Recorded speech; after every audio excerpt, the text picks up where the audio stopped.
İbrahim alayhissalomning ikkita oilasi bo'ldi. Hojar va Sara onamiz. Hojar onamizdan Ismoil alayhissalom dunyoga keldi. Ismoil alayhissalomdan Rasululloh sallallohu alayhi va sallam payg'ambar bo'lib yuborildi.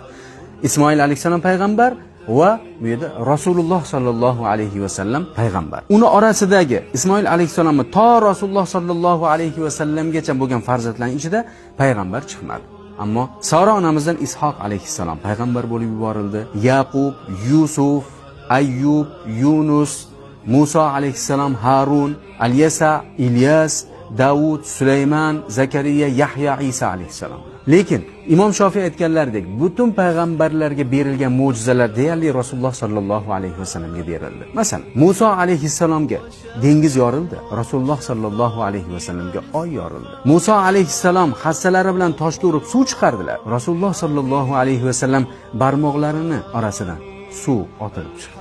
Sulaymon alayhissalomga shamol bo'ysundirildi. Rasululloh sallallohu alayhi vasallamga buroq bo'ysundirildi.